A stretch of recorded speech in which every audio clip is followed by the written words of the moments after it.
సుమన్ టీవీలో మీ business promotions కోసం ఈ కింది నెంబర్ను సంప్రదించగలరు.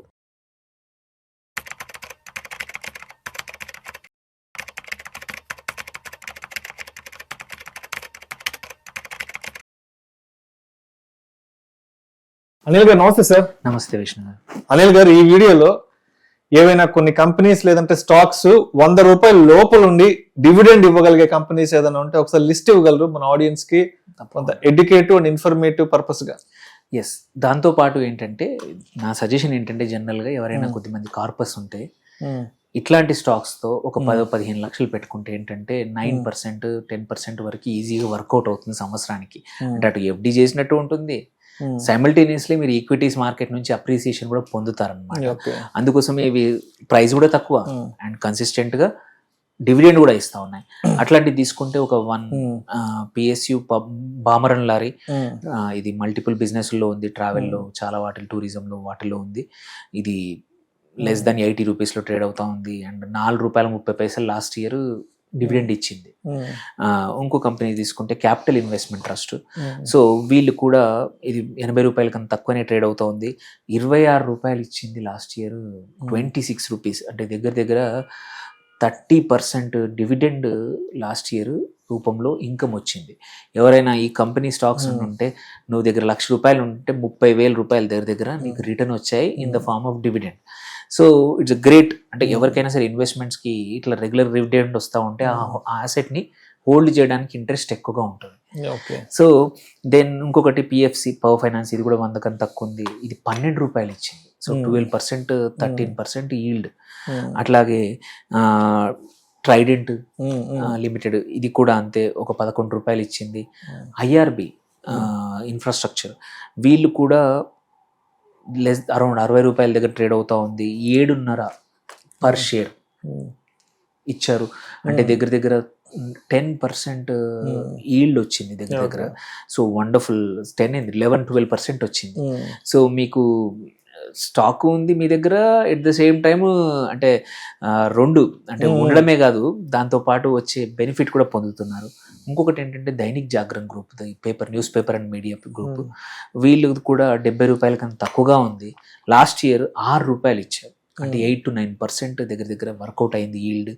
Wonderful.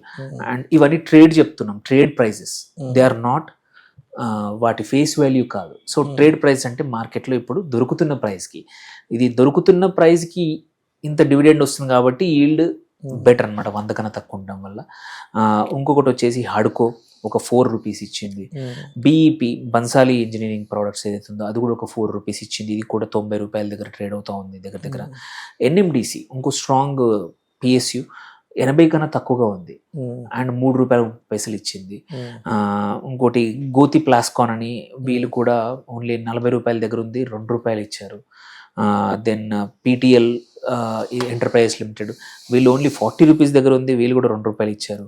Last important Mawana sugars, వీళ్ళు కూడా 80 దగ్గర ఉంది, ₹1. సో ఇట్లాంటి తక్కువ ప్రైస్ కి ట్రేడ్ అవుతూ రెగ్యులర్ గా కన్సిస్టెంట్ గా డివిడెండ్ ఇచ్చే కంపెనీస్ ని కొంచెం కన్జర్వేటివ్ ఇన్వెస్టర్స్ ఉంటారు, పెద్దవాళ్ళు ఉంటారు, కార్పస్ ఉంది, వాళ్ళు లాంగ్ టర్మ్ ఇన్వెస్ట్ చేసే వాళ్ళు ఉంటారు. అలాంటి వాళ్ళకి ఇలాంటి స్టాక్స్లో పోర్ట్ఫోలియో బిల్డ్ చేసుకుంటే మొత్తం కాదు, మేబీ మీ దగ్గర ఒక 20 లక్షల రూపాయల ఈక్విటీ ఉంది, మొత్తం ఒక 10 లక్షలు ఇట్లాంటి వాటితో పెట్టుకోవడం వల్ల సంవత్సరానికి ఒక ₹1,00,000 వరకు, ₹1,50,000 వరకు మీకు డివిడెండ్ రూపంలో రిటర్న్స్ వస్తాయి. అంటే మీరు హోల్డింగ్కి కూడా ఒక ఇంట్రెస్ట్ ఉంటుంది. అంటే లాంగ్ టర్మ్ ఇన్వెస్ట్మెంట్కి స్టాక్స్లో ఏంటంటే చాలా మందికి మోటివేషన్ ఉండదు. ఎందుకు?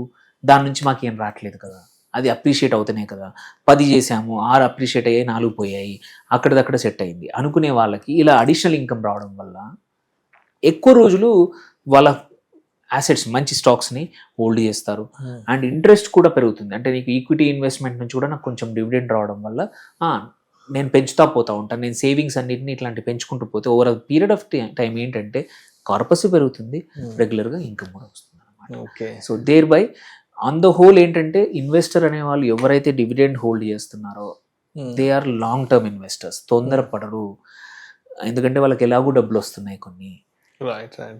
సో ఇది మంచి పద్ధతి యాక్చువల్లీ.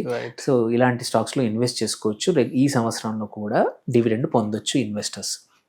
సో ఇన్వెస్ట్ చేస్తున్నామంటే ఏదో వాళ్ళు చెప్పారు వీళ్ళు చెప్పారు అంత గుడ్డిగా కాకుండా, పలానా ఫ్రెండ్ చెప్పాడనో లేదా పక్కింటి వాళ్ళు చెప్పాడని కాకుండా మనకంటూ కొంత ఓన్ రీసెర్చ్ ఉండి ఎవ్రీ ఇయర్ ఎవ్రీ మంత్ ఏ కంపెనీస్ డివిడెండ్ ఇవ్వగలుగుతున్నాయి, అదేవిధంగా అంటే మన ఇన్వెస్ట్మెంట్కి తగ్గట్టుగా 100 రూపీస్లో ఉన్న కంపెనీస్ ఏవి ఇవ్వగలుగుతున్నాయి, 500 రూపీస్లో ఉన్న కంపెనీస్ ఏవి మంచి డివిడెండ్ ఇవ్వగలుగుతున్నాయి అన్నది కొంత గ్రౌండ్ వర్క్, కొంత రీసెర్చ్, కొంత హోంవర్క్ అనేది మనం టైం స్పెండ్ చేసి చేసుకోవాలి. అంతేగాని ప్రతిదీ పక్క వాళ్ళ మీద ఆధారపడడం, వాళ్ళు ఎవరు ఇన్వెస్ట్ చేశారు మమ్మల్ని చేయమని చెప్పాను కాకుండా కూడా ఏదైనా సరే కొంత మన సొంత తెలివి మనం పెట్టుకొని మన అడ్వైజర్ని సంప్రదించి దాంట్లో ఉన్న మంచి చెడుల్ని వాళ్ళ ద్వారా తెలుసుకొని ఇన్వెస్ట్మెంట్ చేస్తే మంచిది అంటారు. Right sir. ప్రేక్షకుల విజ్ఞప్తి, ఈ వీడియోలో ప్రస్తావించబడిన అంశాలు కేవలం ప్రేక్షకులకు అవగాహన కొరకు, ఇన్ఫర్మేషన్ కొరకు, ఎడ్యుకేటివ్ పర్పస్ కొరకు మాత్రమే ప్రస్తావించడం అనేది. వీటిని రికమెండ్ చేయడం అయితే మా ఉద్దేశం కాదు. పెట్టుబడులు పెట్టే ముందు మీ అడ్వైజర్ని సంప్రదించి మాత్రమే తుది నిర్ణయం తీసుకోగలరని మా మనవి. నమస్తే సార్. నమస్తే.